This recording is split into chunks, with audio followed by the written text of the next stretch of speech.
saking wawiti Agita pulko meniro asu pradogo Awinatuwo perkabasu biwono Kang bace kotite kang olo bakal katoro Sesanti rahayu cakra budaya tetap jaya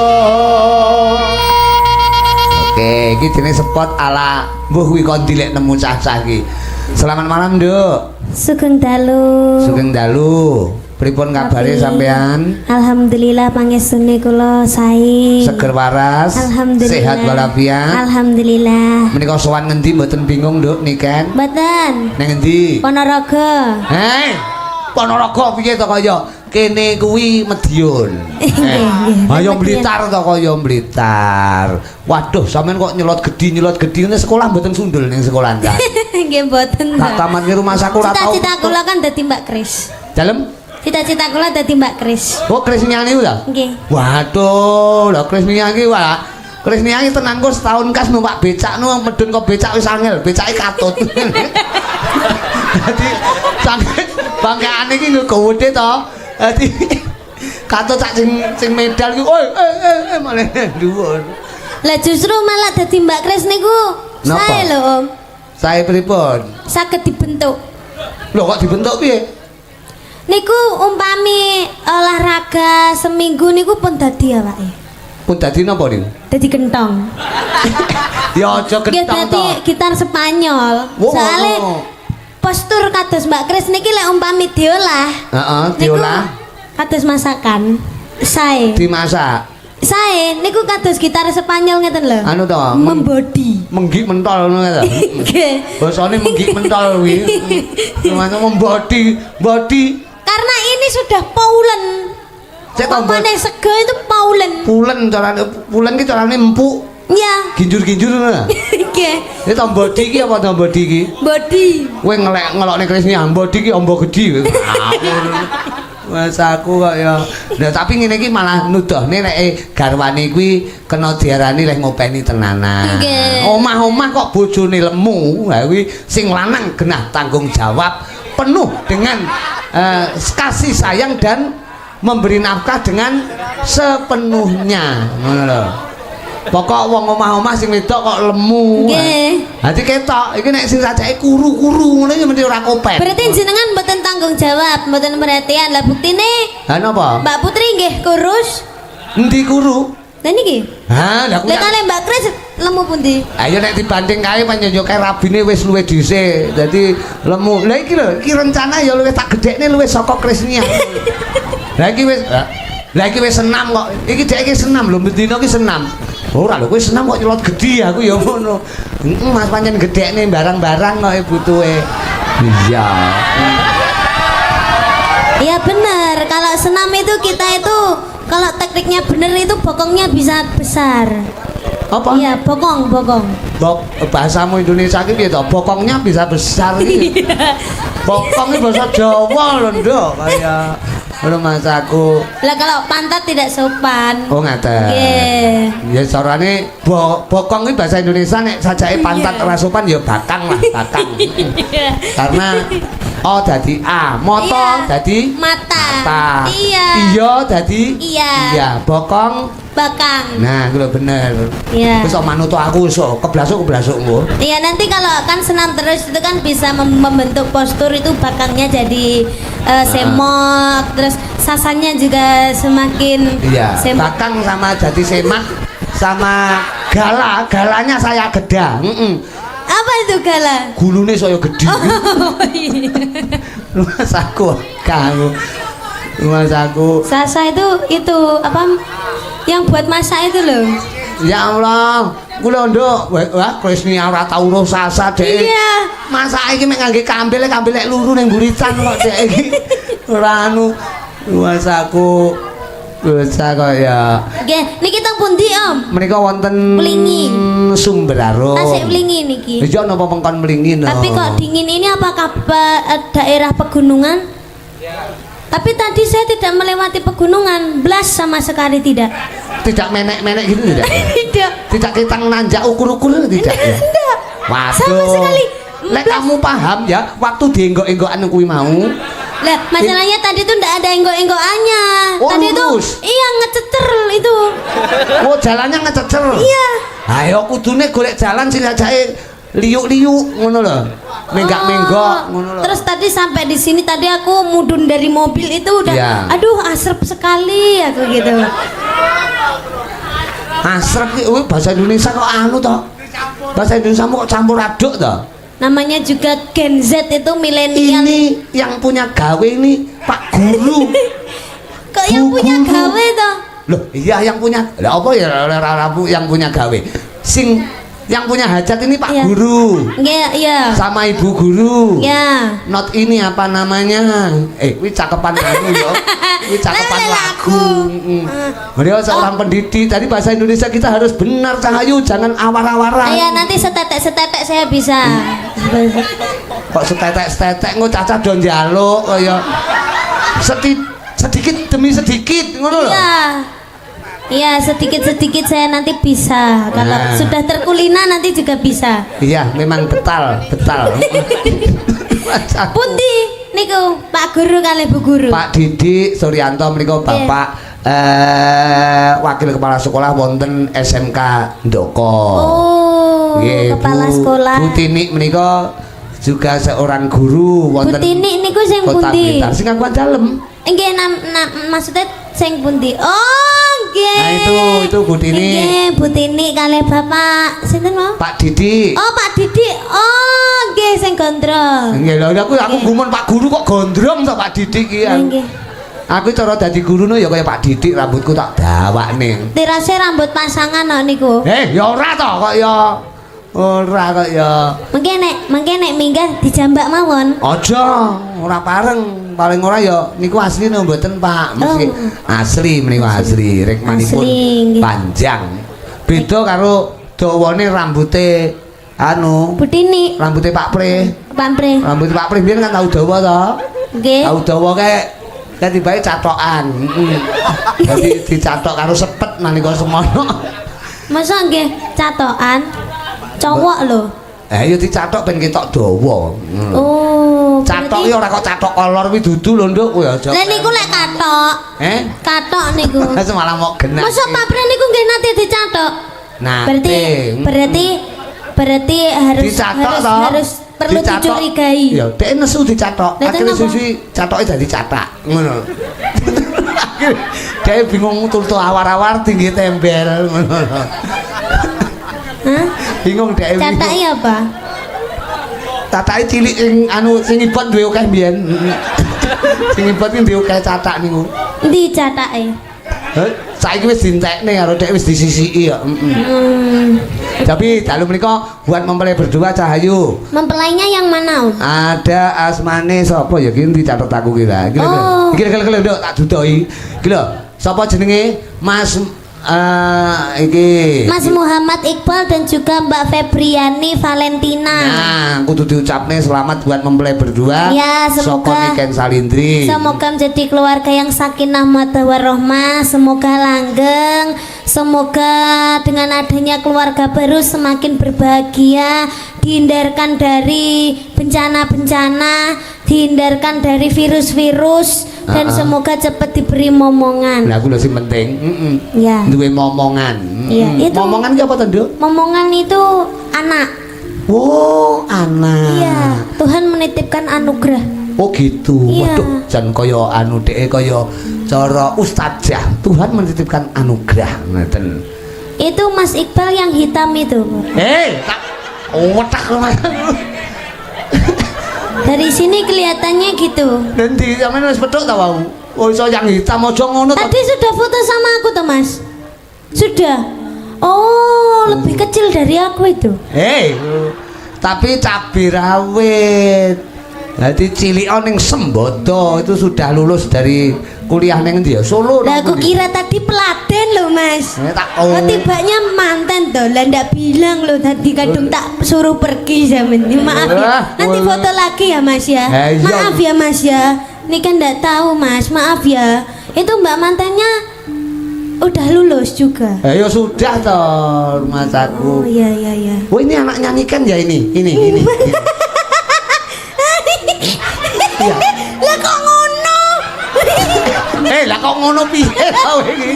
Mas aku ki meng takon lho, itu anaknya kok dijak sini. Bukan. Oh bukan. Saya masih SMA. Oh masih SMA. Kamu siapa? Adanya manten. Ah. Wah putrane Bu Tini juga sama Pak Didi. Lek anake Niken mesti lemu, Pak. Paling ora yo. Saged. Paling ora ndase gedhi ngono ya.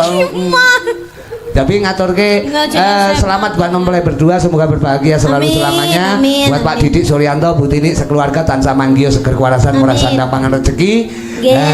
Menika keluarga berpendidikan, Nduk. Nggih. Jadi bapake guru, ibuke guru. Jadi nyapo-nyapo sarwa dengan teori pendidikan. Iya, bener nggih. Tapi nembang ora ketang suwe banget lah kurang ngrungokke sampean bawa. Nggih. Pangkur biasa mawon. Lah ya cocok pangkur oleh. Pokok aja pangur repot lek pangur. Sama namanya siapa, Dek? Namanya siapa, Dek? Putrane Pak Didik Apa? menika. Jembar. Tenanan toh? Lah kok Oke. ciut tapi? Itu nama kok. Namanya siapa? Jembar siapa? Jembar Tata Arya Satya. Luar biasa. Sekarang kelas 4 cita-citanya mau jadi apa? Tadi apa sok tak Bapak ibu mau bagus. guru loh. Sama aja jadi guru. Lho nyang apa? Loh, nggih, biar semua keluarga itu ada berbeda-beda, Pak. Oh, komplit. Iya, harus komplit. Bineka Sama Tunggal tulisannya Ika. apa? Jadi apa? Pemain bola. Woi. Tak omongi aja dadi pemain bola, totoane nyawa. Sampean kok lek pomone ndek musuh to, sampean pas geblak sing ditendang ora bolane malah ndase sampean piye? Nah, Aja dadi pemain bola, liyane pemain bola. tadi apa? Jadi apa? Tentara. Aja dadi tentara. Tentara sanggane abot. Lek pomo sampean ndek musuh sampean kepedil terus mati. Loro. Liane tentara. Apa do? Apa le? Tak bagus. Apa? Dan tadi apa sok? Dalang. Aja dadi dalang, bojone mesti akeh. Aja. Ning lek Om Rudi yo gak. Asline kowe ngeneki aku. Mboten nih, lha jenengan anak mboten. Kowe asline ngeneki aku aja dadi dalang ki bojone akeh ngawur hooh le. Liane dalang. Dalang ki abot. Abot. Sewengi sedina utuh ki mesti kudu jejeg keprak, kudu suarane kudu wis. Jejeg keprak ora oleh kleru jejeg sinden lho, ora oleh. Itu tekniknya belajar itu harus bertahun-tahun. Sulit jadi dalang. Dadi apa? Dadi apa? Kudu dipikir tenanan. Aja terus saiki SD pengen dadi dokter, SMP pengen dadi tentara, SMA dadi polisi. Engko lulus kuliah delalah kerja kantoran aja ngono ya, Le. Dadi apa? Dipikir tenanan kecilik. Kudu mateng. Pikirane kudu mateng. Kowe kok ngawur kowe kok mikir lho songi utuh. Kudu dadi apa Loh, ya aku? Harus Om. Oh, Cita-cita cita-cita. itu harus dikejar dari sedini mungkin. Oh ngono. Iya. Lah, Kalau ndak gitu nanti gede ndak jadi apa-apa. Sik tok kuwi jenenge sapa? Jembar to. Jembar. Lah kok nyapa ngejak Dini apa wis rabi urung kenal Dini deke? Soalnya Lah, kowe lek ngono lho? bojo kudu jenenge Dini.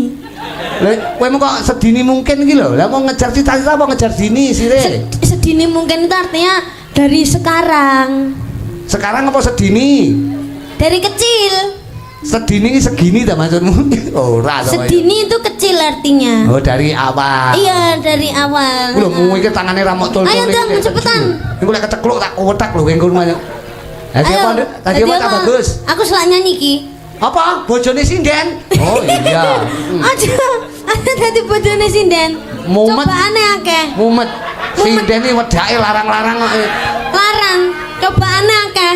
Ya nek sindene setia, lek ora. Wah. Lah, ayo. Deh. Apa tukang nyuting? Aja kayak inceng-inceng terus kayak. Lah iya, lah aku pas setia ora, aku ora setia. Ayo. Tadi apa? Wis kesuwen. Ngene, manut Mbak Niken ae ya. dadi dirungokne tenanan. Ki dicakne sampe iso gede. Pokoke esuk lek sampean manut karo sing diomongne Mbak Niken sampean tak wenehi 1 juta. Tenan? Tenan ki. Sampean saiki umure pira? 4 kelas 4 SD to? Berarti kurang lulusnya berarti kirang pinten tahun malih, Om? Kelas 4 SD ngantek lulus kelas 6 apa lulus kuliah? Lulus kuliah. Kuliah ya. Lah karek sampean sok kuliah apa gak? Kuliah toh putrane Pak Didi kok. Kuliah. Ora, mboten kuliah kok. Wis gak usah kuliah. Kuliah, iya bener. Pokok kuliah ngentekne duit, ya. Wis pokok esuk dadi wong sukses ngono bae. Dadi wong sukses. Heeh, pinarak dhisik. Pinarak sik. Sesuk tangane kan disalami niken ta. Dibuntel plastik ya, Le. Nyapa? Ben panggang bekas terus, ora usah dianu dibuntel. Lek iso diketok ae engko digora. Oh, ndak boleh. Di museum kan. Ditungake iso nggayuh cita-citane iso. Ya, amin. Jadi anak yang sukses. Tembangin apa niku mau? Pangkur. Oh, tak kira anak yang sukses. Pangkur. Ya. Dimen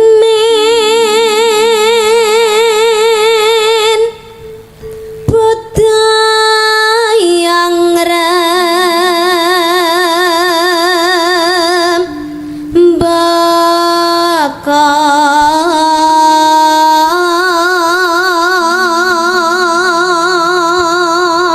ditulis plak dicatet dimen budaya ngrembaka. Terus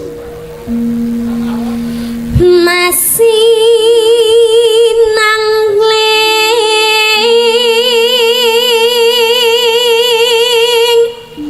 cahyane roka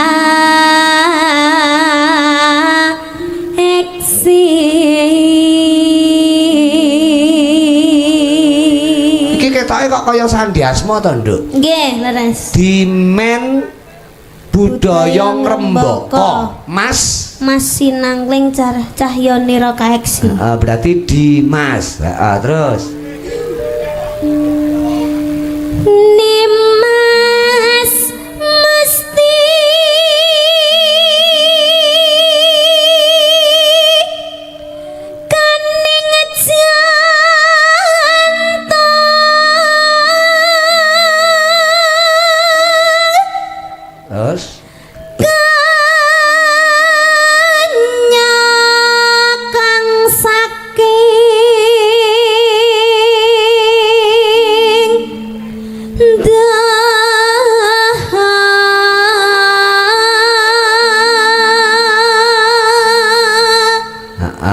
Nimas mesti kaning jantung. terus Nimas mustikaning jantung entuk dening ni.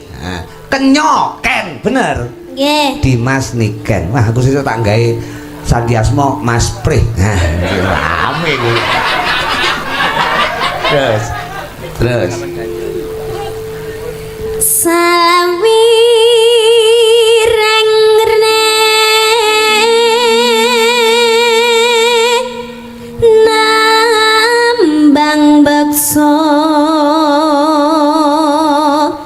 woska cakup. Kisah, bener ya? Nggih. Linambaran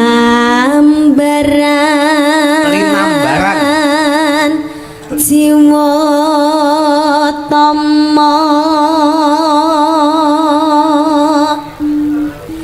driya sumarah mring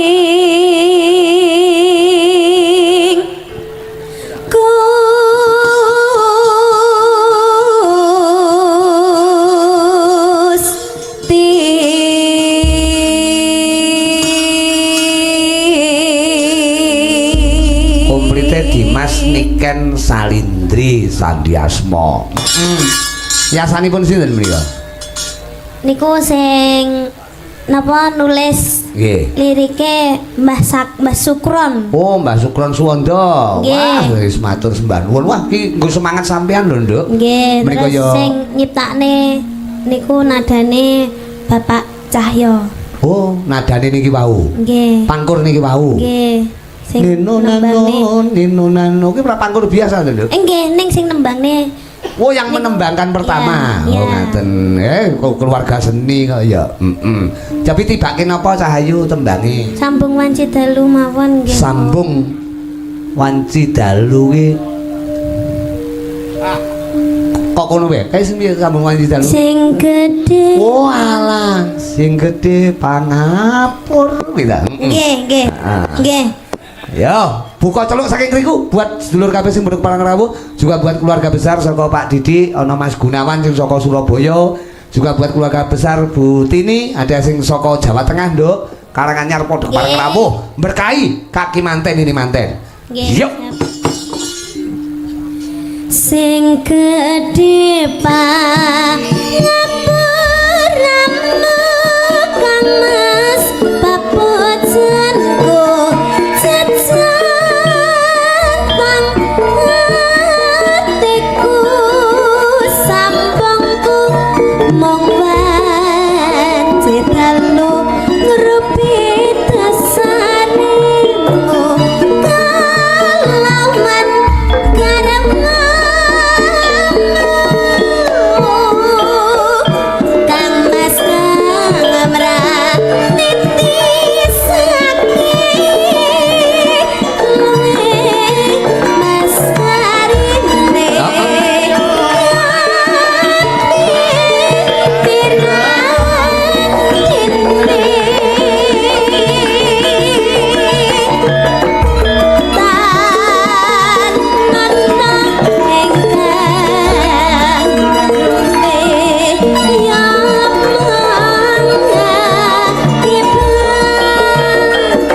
Akibate.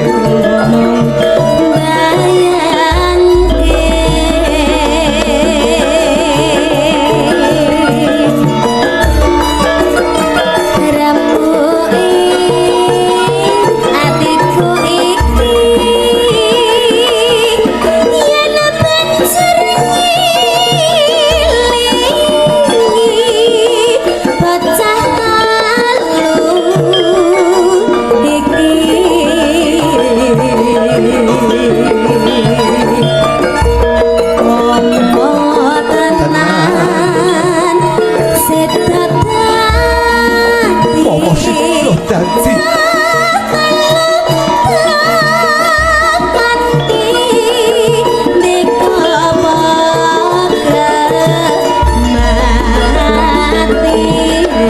Tantang. Jan. Iki ya komplit ki padha karo reptane Pak Sukron Suwondo juga yang ini Cahayu. Nggih. Ya, Pak Cutke. Menda boya yen to sida urip lan andika mesti bagya malaya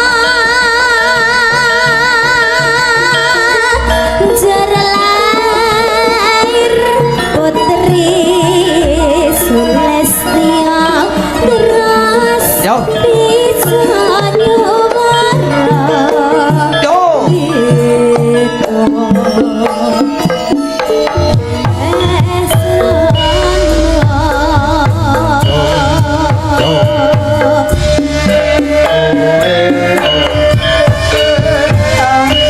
Engken saringi.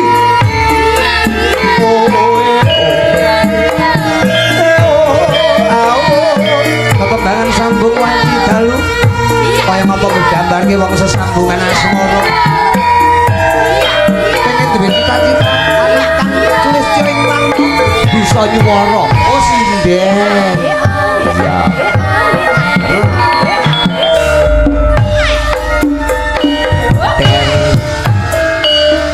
sing gedhe pangapuramu Kang Mas papojanku jajanku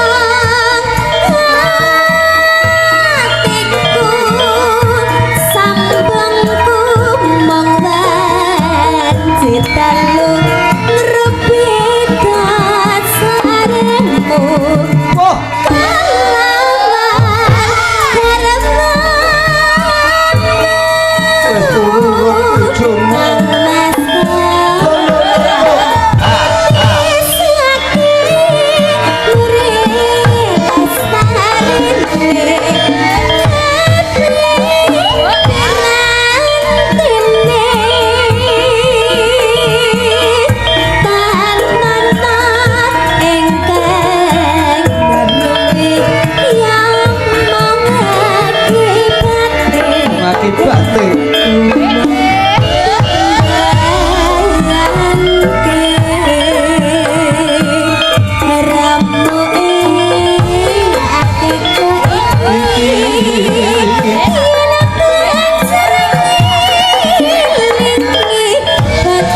sambung wanci dalu tegese kontake nek wayah bengi ya tembang iki. Nggih. Capindo wong ya pundutan menika pirang-pirang panjenengan disuwun rawuh wonten mriki ngaturi panglipur sak bisa-bisane juga dalam rangka tasakuran dawuhing pinanganten Mas Iqbal kalian Mbak Febri ya. Nggih. Suatu saat sampean ya dadi manten ya supaya padha karo melu ndongake. Muga-muga Mas Iqbal kalian Mbak Febri menika atutur-untut runtungan nganti kaken-kaken dalah ninen. Ninen kok nenen kula do rayan. Ninen nggih. Ninen gak iki mesti ngawur lho niken iki Mas aku. Panjenengan menika sok ya pengen rabi ya sok. Kula. Nggih. Nggih. Pengen dibojo ngoten kira-kira pengrawit apa pemusik apa guru apa pegawai apa Bos. Bos napa niku? Bos batu bara. Ora pereng kabeh engko ya. Nggih bos batu bara, nggih bos minyak bumi, nggih bos sembarang kalir. Wah iya no wis muga-muga keturutan. Nggih diratani. Iya no komplit pokoke bos. Oh diratani bos iki diratani panjang kudune ngono. Nggih kan cita-cita to. Lah iya wong aku ya cita-cita kok aku mbiyen cita-cita pengen dadi seniman alhamdulillah iso kasembadan. Jadi tak selingi sawetara sampean ben ora kesel lenggah kene lungguh karo papah kene lungguh kene iya papa golek kowe ngadeg terus engko Krisni aku kudu ngadeg ning sandingmu